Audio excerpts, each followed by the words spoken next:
Domingo passado, nós começamos o capítulo 11 de Hebreus.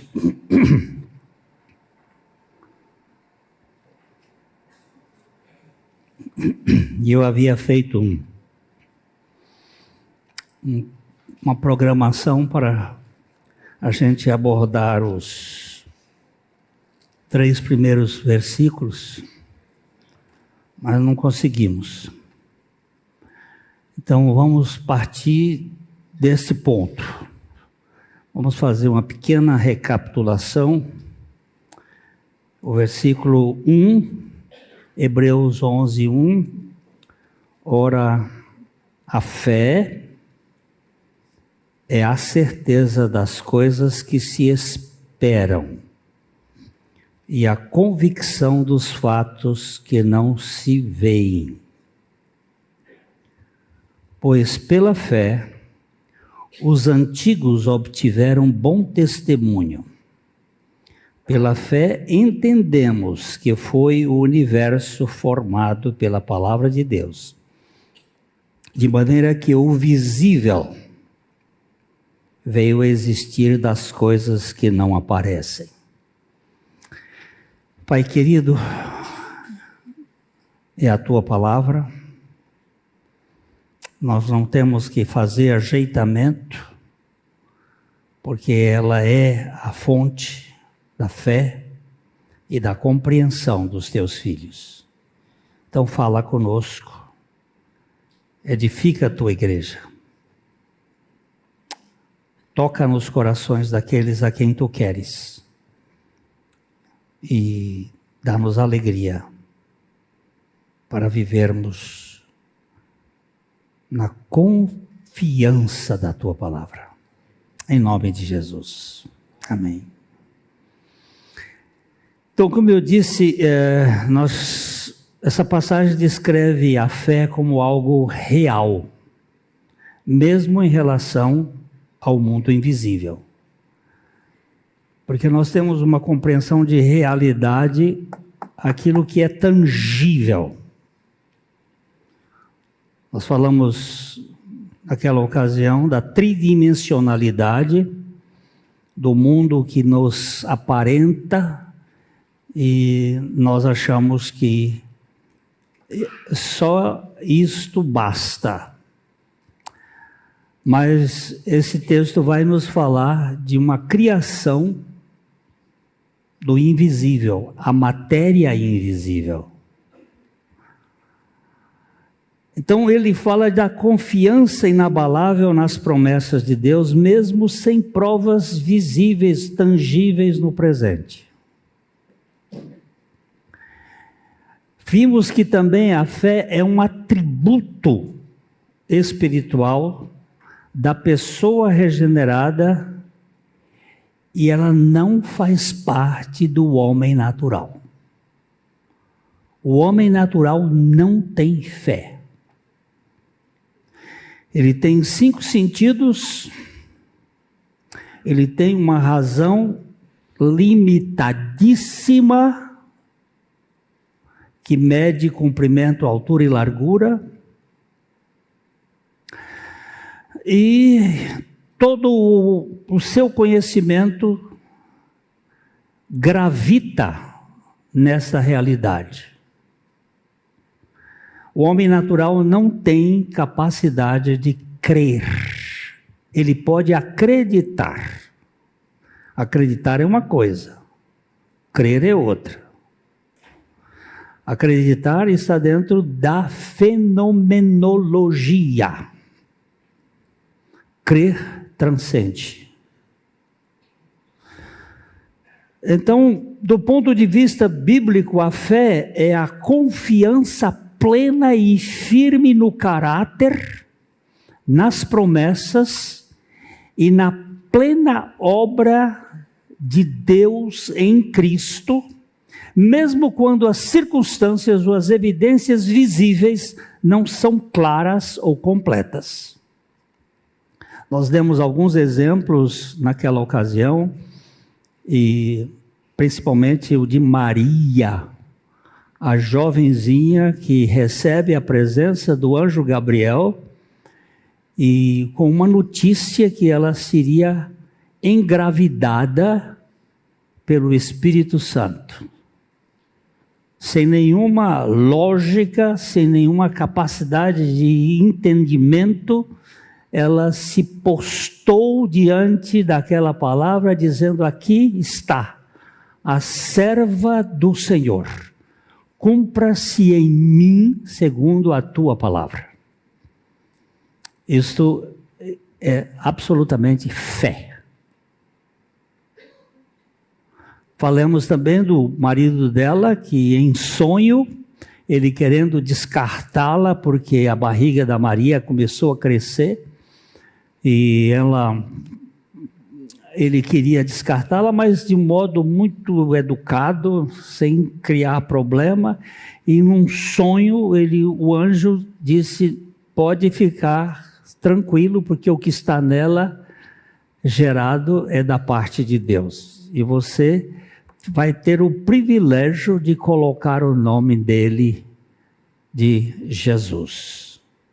Esse nome, que na língua hebraica é formado de, Jesus é um apócope. Apócope é aquele encurtamento. José a gente chama Zé. Roberto a gente chama Beto. Esse é apócope. Gé é apócope de Iavé. Jesus, que é o eu sou. E eu sou SUS, a salvação. Então esse nome, você, José, vai colocar nele. E este homem, eu tiro o chapéu. Porque Maria sabia da presença do anjo e da palavra que deu, mas José não tinha evidência nenhuma. E fé é quando não se tem evidência, mas se tem a palavra de Deus. Não precisa de evidência. A palavra, Deus falou, assunto encerrado. Então, ele aqui define a fé como um dom de Deus, quanto uma resposta humana à sua revelação. Ela é um dom, mas ela também é uma resposta. Deus nos dá e nós passamos a reagir diante da palavra de Deus. Ela é central à vida cristã e é apresentada nas Escrituras como a base do relacionamento com Deus. Ninguém vai andar com Deus a não ser pela fé. Eu já encontrei muitas pessoas com as quais eu estive pregando e elas disseram assim: não gaste tempo comigo porque eu não creio e eu não quero crer. E eu digo sempre para essas pessoas: você não crê, não quer crer e nem pode crer, se Deus não trouxer a revelação por sua palavra.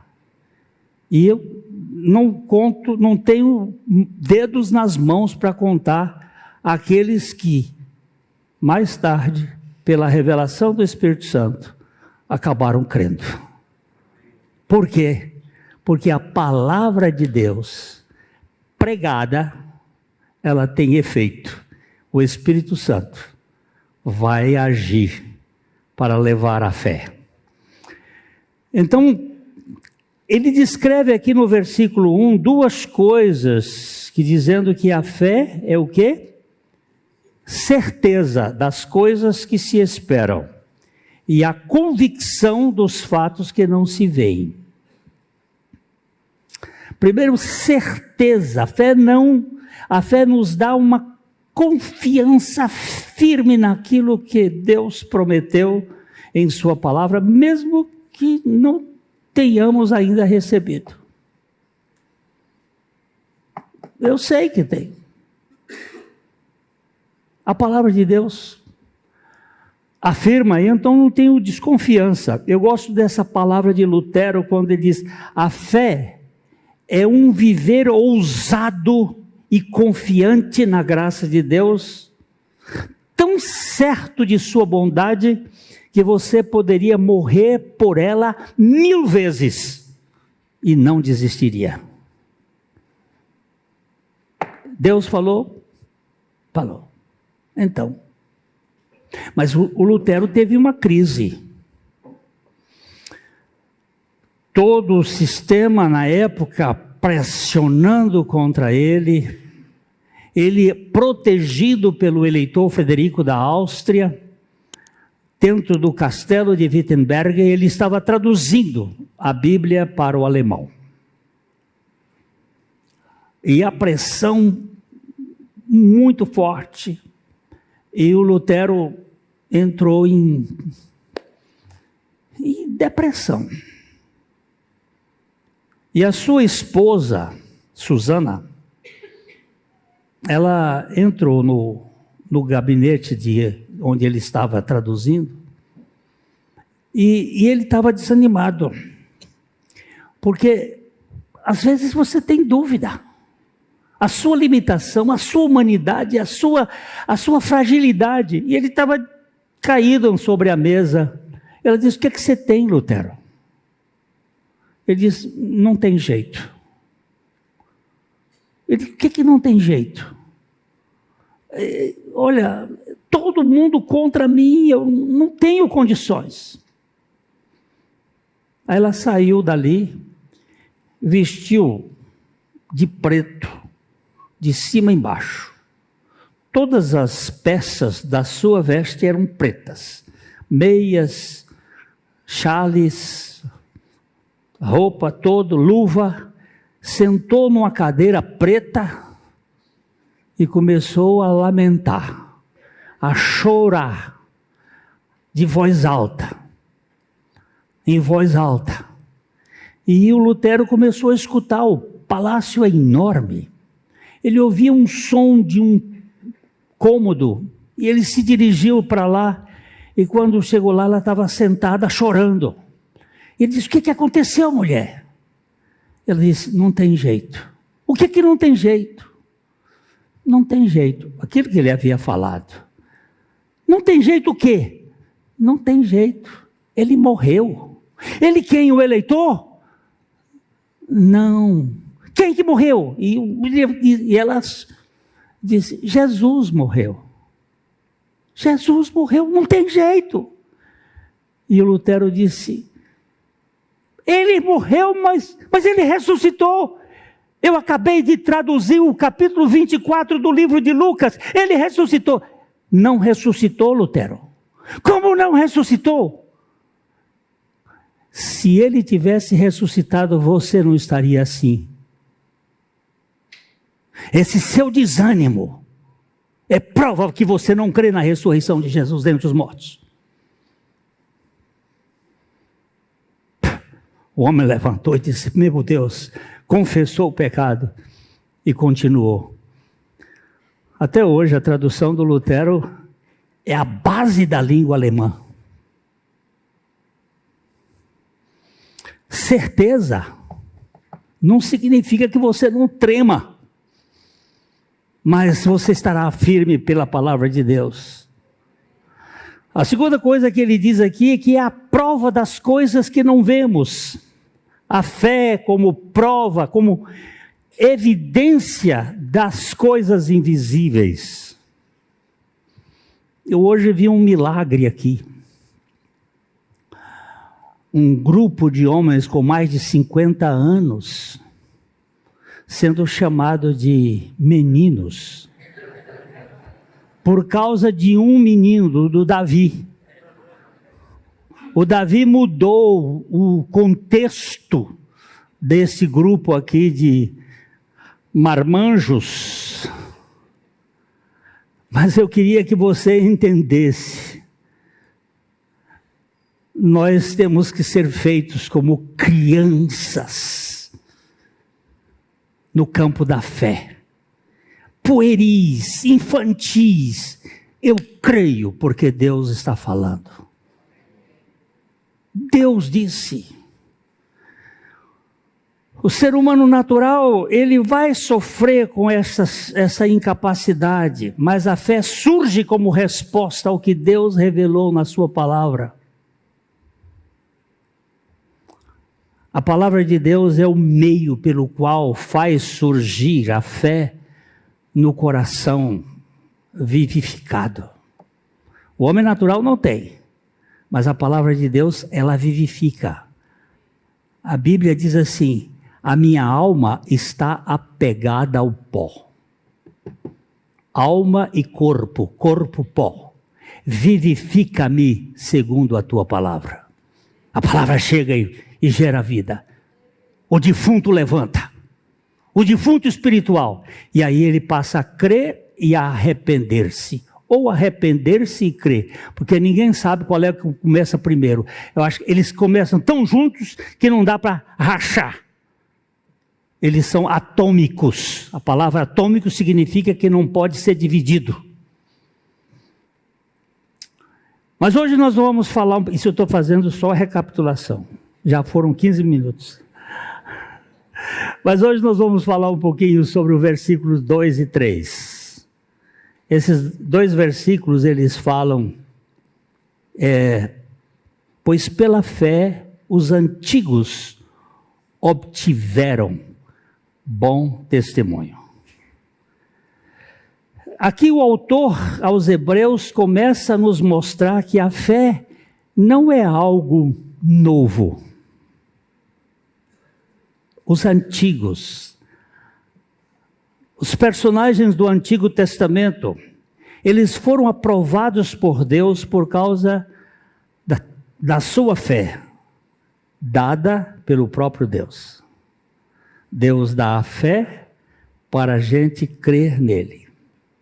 A minha segunda filha, que está aqui hoje, quando ela era pequena, ela queria me dar uma camisa, um presente no dia dos pais.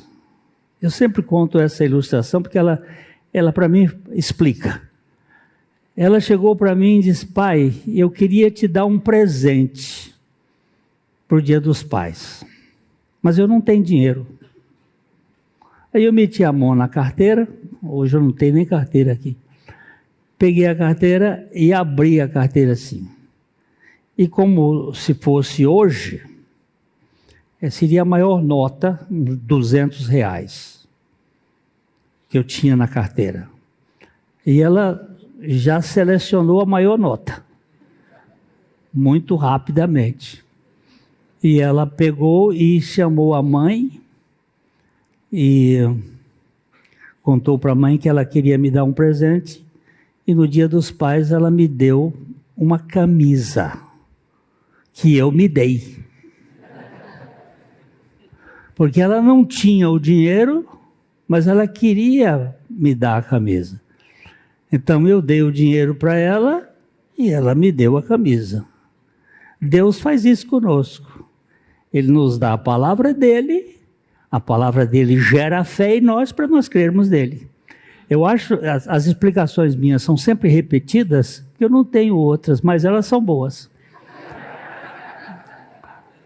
Mas o C.S. Lewis, ele era muito claro.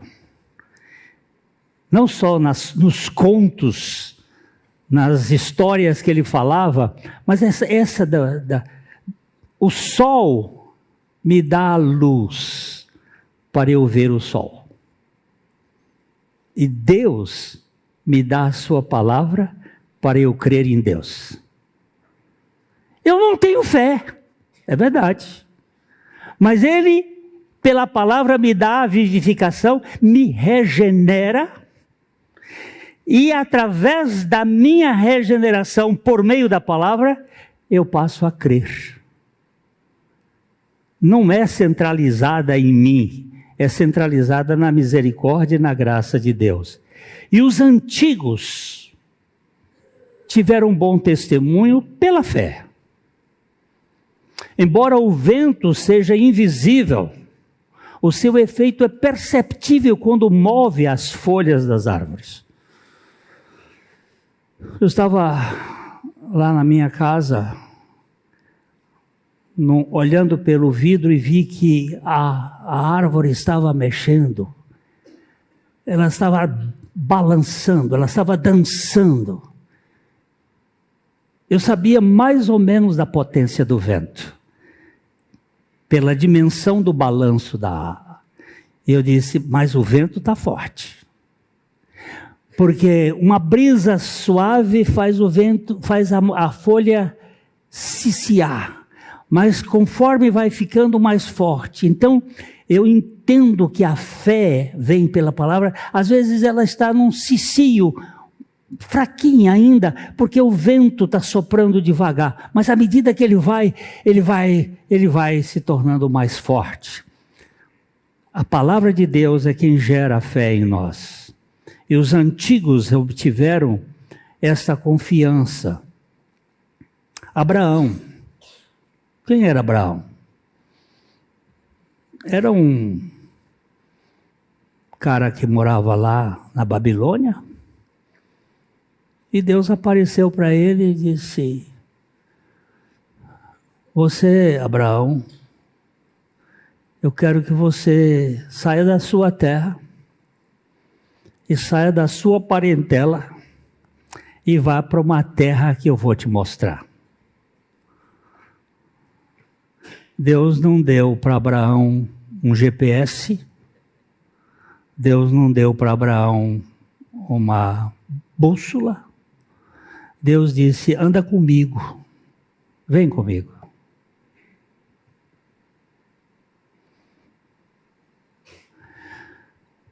Antigamente, os pilotos de avião, eu estou com um piloto famoso aqui na nosso meio aqui. Os pilotos de avião viajavam às vezes até sem bússola, mas é difícil. Hoje eles voam com instrumentos maravilhosos, que é o instrumento que quase não deixa eles pilotarem, de tão perfeitos. Mas Deus disse para Abraão: você vai sair e vai andar comigo. Ele tropeçou algumas vezes, mas ele saiu. E Deus foi aperfeiçoando Abraão. Ele disse para Abraão: você vai ser pai, mas agora, com 99 anos, e a Sara com 90. Agora que eu não consigo mais, nem com Viagra, e a Sara que amarrou,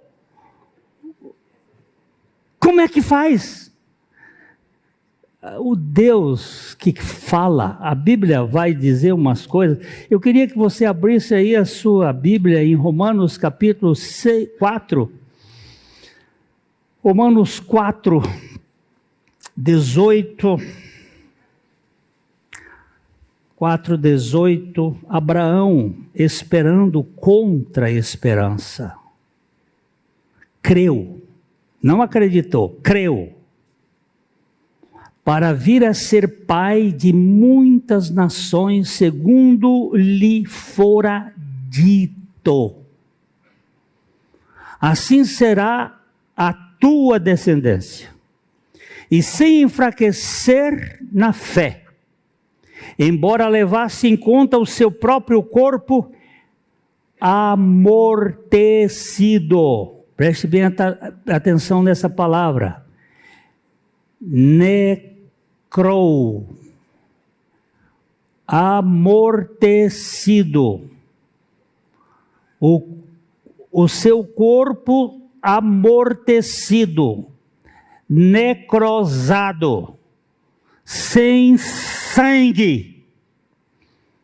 embora levando em conta o seu corpo amortecido, sendo já de 100 anos e a idade avançada de Sara, não duvidou por incredulidade da promessa de Deus, mas pela fé se fortaleceu, dando glória a Deus, estando plenamente convicto de que ele era poderoso para cumprir o que prometera.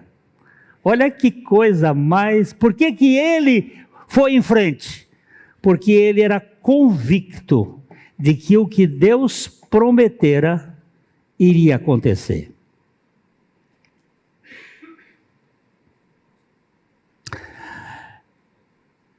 Eu entendo, irmãos, que aquele povo antigo não experimentou a realidade de Cristo, mas eles viveram com a esperança do Cristo que viria, e pela fé, ainda não tendo alcançado, eles já viveram a experiência como realidade.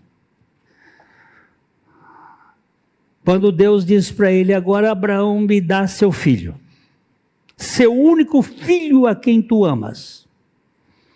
E nessa ocasião, os cálculos eles variam, de qual era a idade de Isaac quando Deus os pediu para ele em sacrifício. Alguns dizem 12 anos, outros dizem 18, 21, mas o mais provável é que, sendo ele um tipo de Cristo, ele tivesse 33 anos. Ele carregou a lenha por 3 dias. Ele foi com o seu pai até o Monte Moriá. E Abraão levanta o cutelo, amarra o filho se submete. Søren Kierkegaard, o teólogo e pensador existencialista dinamarquês, tem um livro em que ele trabalha a tormenta, o temor e o tremor de Abraão. Ele apresenta 8 possibilidades da luta de Abraão. Como é que o senhor me dá um filho e agora o senhor pede? E ele com o cutelo na mão. Mas não hesitou. Por quê? Porque ele tinha certeza de que aquele que prometeu, até dos mortos o ressuscitaria. Isto é fé. Isto é fé. Isso não é leis de probabilidade, não.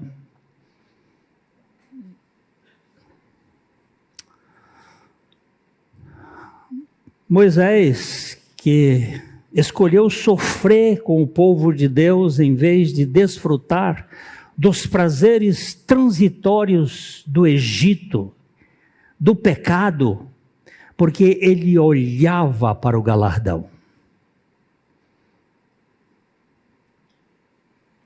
Qual é o galardão?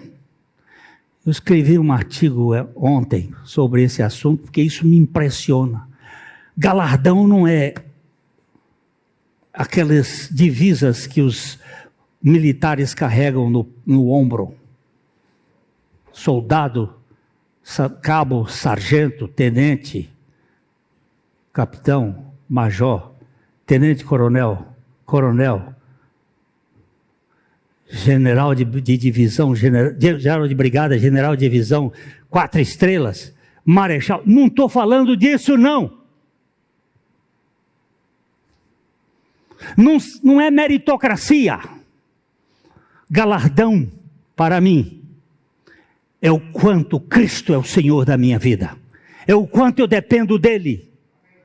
É o quanto Ele é tudo. Porque na vida cristã, até o querer como o realizar, são frutos da misericórdia e graça de Deus nas nossas vidas. Mas ele estava vendo, meu galardão é Cristo. E eu já usufruo dele aqui e agora. Não na plenitude, mas na suficiência e na excelência dele. Moisés, as aplicações que eu poderia dizer diante disto é que nossa fé também deve nos levar a viver de forma contracultural. Nós não temos que viver com a cultura deste mundo.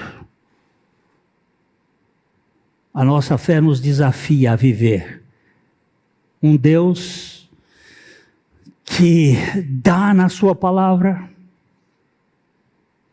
Eu sou frágil. Eu sou uma porcaria. Mas eu tenho um Deus que me sustenta, que me apoia, que me conduz. E Santo Agostinho me ajuda. Ontem eu tive o privilégio de conversar com um casal aqui de Califórnia. Foi um desses deleites que Deus concede a gente, para deleitar na riqueza da teologia cristã.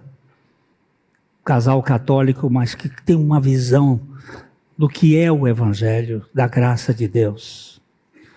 E Agostinho, como um dos pais do catolicismo incipiente, ele diz: a fé é crer naquilo que não vemos. E a recompensa dessa fé é ver aquilo que nós cremos. Mesmo que eu ande por tanto tempo sem ver.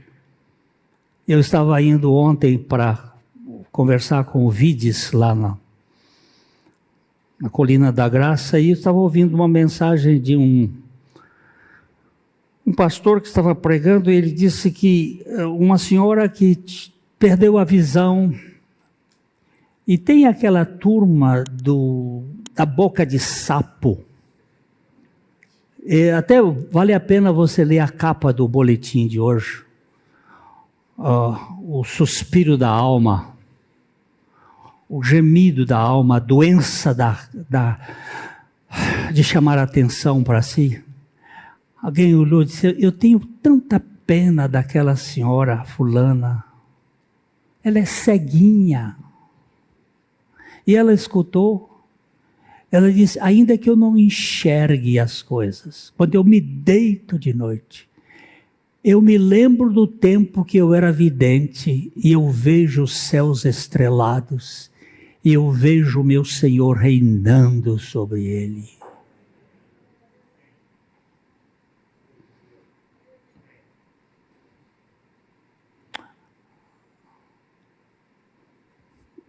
Eu vou me perder mais um. Eu penso no George Miller, aquele moço terrível, uma vida sórdida, revoltado, vindo de um lar disfuncional, um pai despótico, e ele perdeu a mãe, vivendo numa vida terrível de mundanismo, e Deus o transformou. E um dia ele foi visitar um irmão da igreja dele. Eu nunca lembro, e eu tenho que pesquisar isso. Eu acho que eu vou perguntar a Iá. É Iá ou Aí? Iá. Porque eu não me lembro de quantos são, se eram 17 filhos e trabalhava 15 horas, ou se era 15 filhos e trabalhava 17 horas. De qualquer maneira, tudo era exagerado. E o George Miller disse para ele assim: irmão, você não está participando da igreja. Você sabe que a fé precisa de cultivo. Nós precisamos estar perto da lareira. Aí o cara virou e disse para ele: pastor, eu não tenho tempo. Eu tenho que cuidar dessa renca de filhos que eu tenho aqui. Se eu não trabalhar, eles não comem. E o George Miller disse: irmão, não é o seu trabalho que sustenta os seus filhos. É Deus. No dia que você entender isto, você vai trabalhar. Porque o trabalho faz parte. Mas é Deus que vai sustentar. E por causa disso ele montou um orfanato. Por causa desse irmão. Ele não fez por causa de criança, não. Foi por causa desse irmão. Ele montou um orfanato. Onde passaram 10 mil crianças em 60 anos. E nesses 60 anos, ele chegou a ter a população máxima de 2.000 crianças, de mamando até os 20 anos, parece que era 18 anos, quando saía de lá. Sem quermesse, sem pedir dinheiro a ninguém. Onde as pessoas que trabalhavam lá eram proibidos de falar das necessidades do orfanato. E perguntaram a ele: como é que o senhor vive? Ele disse: Deus supre. Nunca pediu a ninguém. E quando o rei, marido da rainha Vitória, chegou lá na carruagem, querendo falar com George Miller, mandaram chamar o George Miller, o rei da Inglaterra, a Inglaterra em que o sol não se põe, porque tanto da Austrália até a América tem não sei quantos países. George Miller chegou, ele era um homem de 1,86 m de altura, magrinho, né? Ele esbelto, eu sou barrigudo. Roupa clerical. Quando ele chegou perante o rei, quem ousava levantar a cabeça?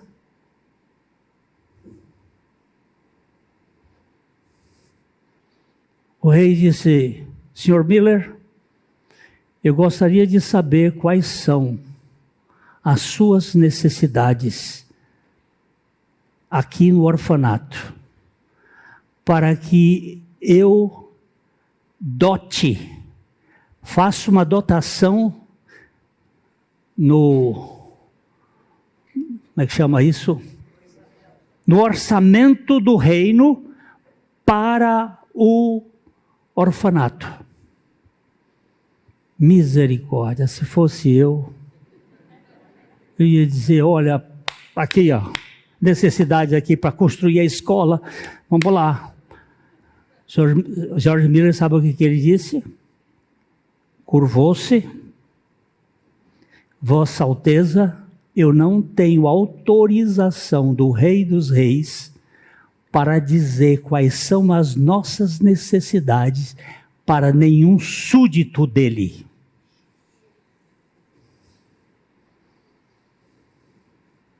O rei diz: é com esse homem que eu vou botar dinheiro, porque esse homem tem condições de viver, vive confiando, vive da fé, vive confiando no Deus Todo-Poderoso. Agora nós ficamos,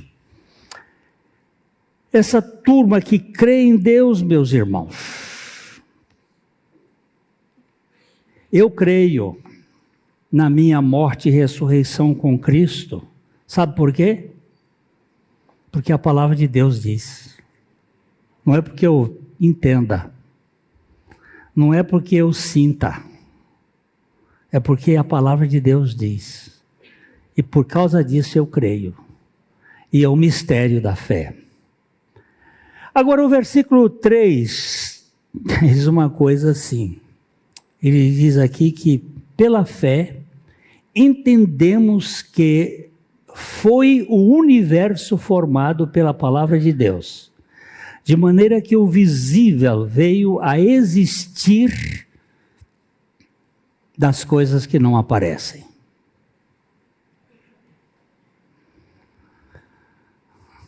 O autor faz uma aplicação prática de como a fé nos capacita a entender a verdade da criação.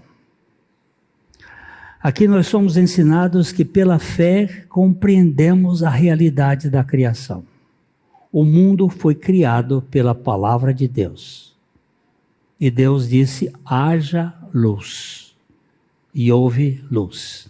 O Salmo 33, versículo 6, ele diz: os céus, por sua palavra se fizeram, e pelo sopro da sua boca, o exército deles. Isso nos ensina algo profundo. O poder de Deus é tal que ele cria simplesmente falando.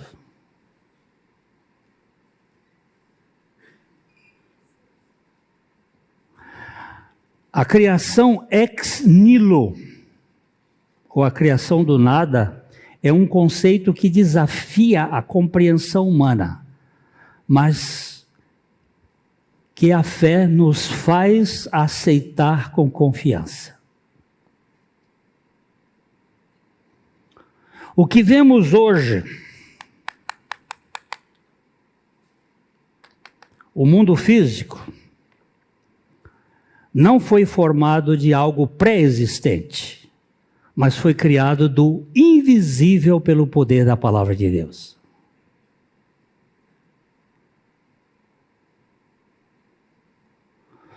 Sou aqui despertado a perceber que o poder da palavra de Deus é grande.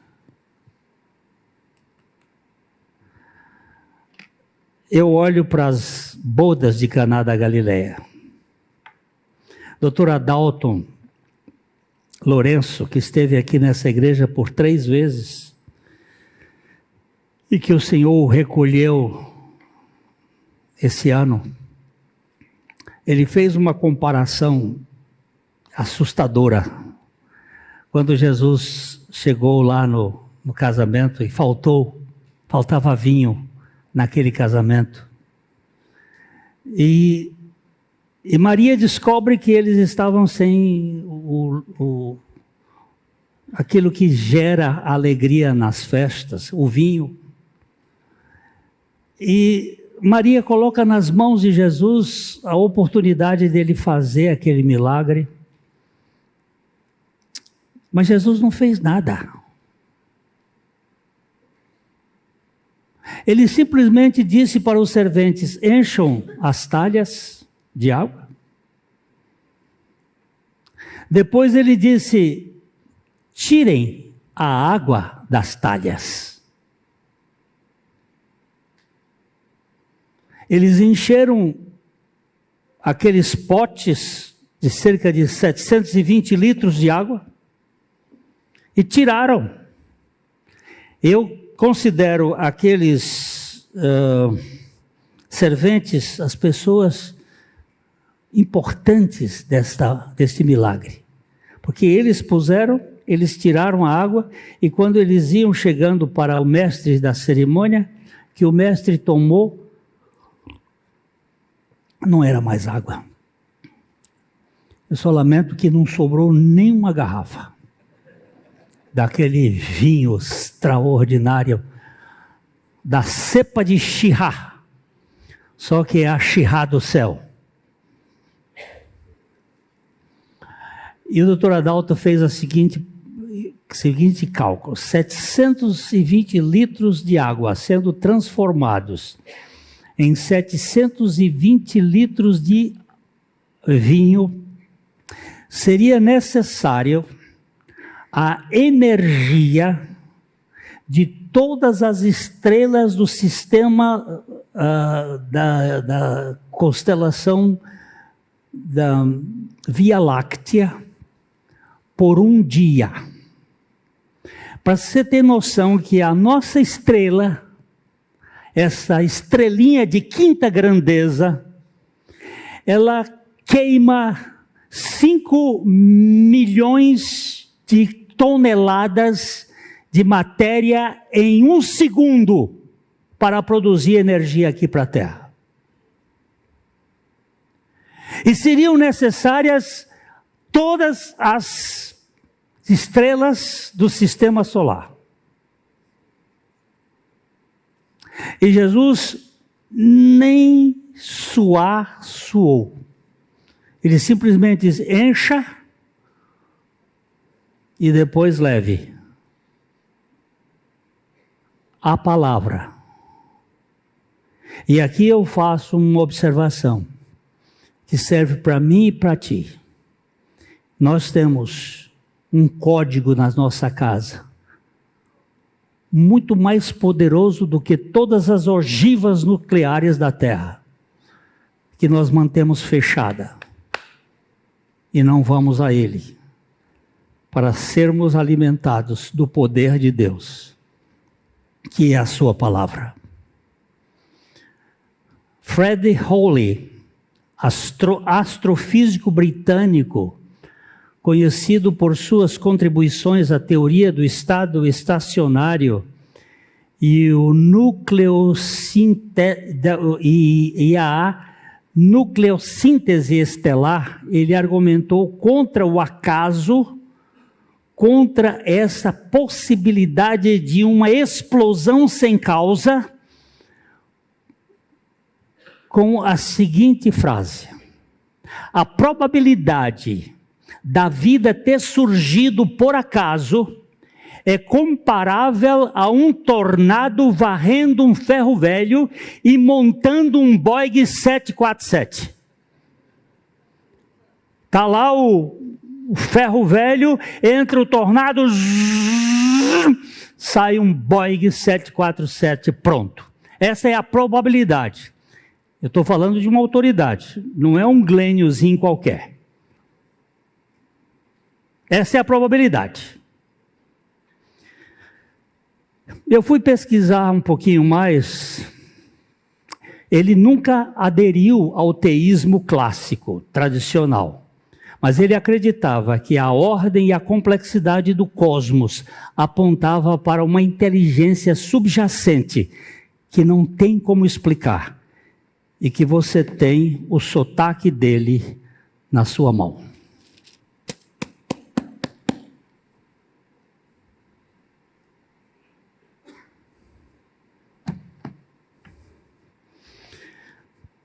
Max Planck, um dos pioneiros no estudo dos átomos e na compreensão da estrutura da matéria, especialmente por meio do seu trabalho na teoria quântica, ele não apenas ajudou a fomentar a mecânica quântica, mas também trouxe novas perspectivas sobre a natureza dos átomos e a matéria invisível, que desafiava a concepção clássica dos físicos. Planck acreditava que o que observamos como matéria visível é apenas a manifestação de partículas e energias subjacentes que operam em níveis invisíveis. Argumentava que a matéria visível é organizada e mantida por forças invisíveis e leis fundamentais. Planck afirmava que no nível subatômico, o comportamento das partículas parecia apontar para uma ordem e uma estrutura que não surgiram por acaso, sugerindo uma inteligência por trás do universo. Em suas reflexões, Planck acreditava que a matéria, incluindo átomos, está sujeita a leis que vão além da física e que há uma força, entre aspas, por trás de tudo. Ele sugeriu que por trás da matéria existe uma mente consciente, que foi a maneira de dizer que a organização da matéria e das partículas indica uma realidade fundamental ou inteligência, o Deus que cria ex nihilo.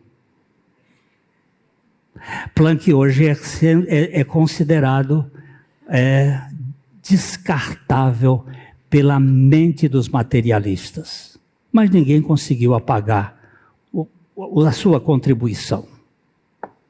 Eu sei que há muitos cientistas evolucionistas que discordam dessa tese, mas há muitos cientistas, inclusive evolucionistas, que concordam com a teoria da criação a partir do nada, por uma força, por uma inteligência, por algo que vai além da nossa compreensão. E é nessa fé que eu me descanso. Pela palavra de Deus, o universo foi criado. Isso também tem uma aplicação direta para as nossas vidas. Assim como Deus criou o universo a partir do nada, Ele pode trazer novas realidades em nossas vidas a partir de situações aparentemente impossíveis. É que eu quero falar para você. Eu já passei do meu horário, mas eu hoje vou ter que terminar. A partir do impossível, Deus pode transformar o caos em ordem.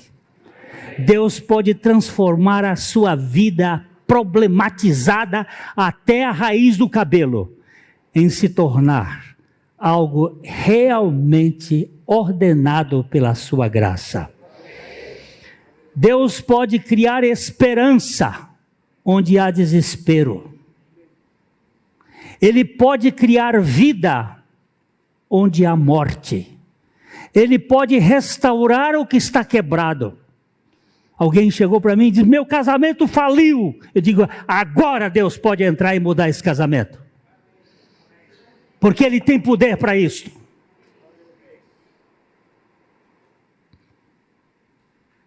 Nossa fé não se alimenta no que nós vemos, mas no poder da palavra de Deus, que continua a operar em nós e a transformar as nossas vidas. Eu tenho uma outra palavra do Lutero aqui que diz assim: Deus criou a partir do nada. Portanto, enquanto o homem não se reduzir a nada, Deus não poderá fazer nada com você. E eu quero corrigir Lutero. Ouso fazer isto. Enquanto o ser humano não for reduzido a nada, não é ele se reduzir a nada, é ele ser reduzido a nada por meio da cruz de Cristo Jesus. Porque eu creio que Jesus nos reduz a nada, para que Ele seja tudo em nós. O que é novo nascimento? É Deus crucificando a presunção do homem, o velho homem onipotente, autossuficiente, cheio de autoestima, em nada, para que Ele venha viver em nós. E aí muda tudo. Hebreus capítulo 11, versos 1 a 3, nos ensina o que é que a fé é. Ela é a chave para compreender tanto o passado da criação, quanto o presente da presença de Deus, quanto o futuro das promessas de Deus. Tudo isto eu me ligo com a fé. A fé nos conecta a realidade invisível de Deus e nos dá força para viver em meio às incertezas da vida. Nesse mundo sinistro é bom, né? Nesse mundo sinistro, se você não sabe o que é sinistro, lembra de canhoto. Se não lembra de canhoto, lembra de esquerda. Aí você entende. Nesse mundo sinistro, trevoso e caótico, nós somos guiados pela fé na palavra de Deus. Irmãos, digo mais uma vez, a Bíblia não precisa de reforma, não precisa de atualização, não precisa de releitura. A Bíblia precisa de fé, de crer no que ela está dizendo e no descanso que a fé produz nos nossos corações. Os que vivem da fé do passado, dessa turma do passado, nos mostram que Deus é fiel à sua palavra e a criação nos lembra que o seu poder é absoluto. Que vamos viver com a certeza daquilo que esperamos e a prova das coisas que não vemos, porém confiando no Deus que criou o universo e continua ativo e fiel nas nossas vidas. Eu sei que Ele mora em mim. Eu queria terminar com uma palavra de Albert Einstein. Einstein não acreditava em um Deus pessoal, no sentido tradicional. Ele frequentemente expressava a sua admiração pela ordem e a racionalidade do universo. E ele afirmou o seguinte: eu quero saber como Deus criou este mundo. Não estou interessado neste ou naquele fenômeno, no espectro deste ou daquele elemento. Quero conhecer seus pensamentos. E o resto são detalhes. Eu acho que esse cara falou tudo. Quem sabe nós vamos conversar lá, nós dois. Eu não quero saber o que são as leis da física. Mas se ele disse isso, quero conhecer seus pensamentos. E todo aquele que disser, eu quero conhecer seus pensamentos, Deus, você pode ter certeza de que ele vai dizer, vem cá, que eu te revelo. O resto são detalhes. Que o Senhor nos dê a graça de sairmos desse mundo medíocre, de gente pequena, que fica tentando explicar as leis de Deus na base da tridimensionalidade da sua razão.